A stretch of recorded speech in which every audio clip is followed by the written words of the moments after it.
Hi everyone, Liz Wafula here, VAWA Queen. I've been getting lots of questions concerning the new policy that just came out on Friday. And this policy is supposed to affect every adjustment of status application going forward and any that are already pending. So first of all, who does this concern? Who does it apply to? Adjustment of status applies to any application done while a person is on U.S. soil, any application to get or obtain a green card. More specifically, any application where a Form I-45 was filed is considered adjustment of status. So USCIS recently stated, as of Friday, May 22nd, 2026, further applications, any new applications and any pending applications that have not yet been approved as of May 22nd, 2026 will undergo a new standard of discretion and extraordinary circumstances. So those are two standards under the discretion of the USCIS officer, and also once the USCIS officer finds that there are extraordinary circumstances warranting a granting of a green card application on U.S. soil. So the first prong actually has been in existence. There's nothing new there. It's always been that once you file an application, it's up to USCIS to approve it. It's up to the officer to decide, in other words,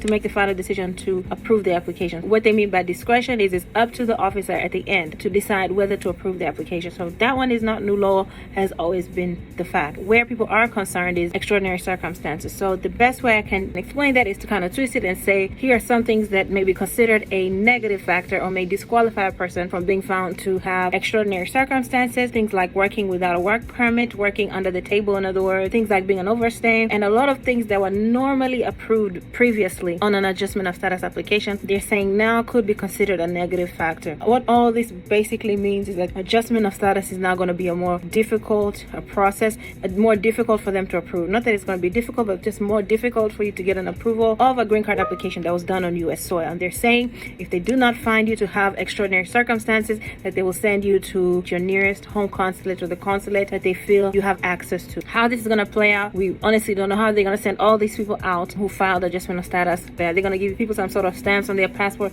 So many questions, so many things were not addressed by this policy, which then it means, according to us lawyers, we are thinking that very likely either this law is going to be lifted, and even if it's not lifted, the ability to actually enforce this new policy is going to be quite different and quite strange. This was passed on Thursday, May 21st, went into effect on USCIS website May 22nd. You should see that on the screen as I'm talking.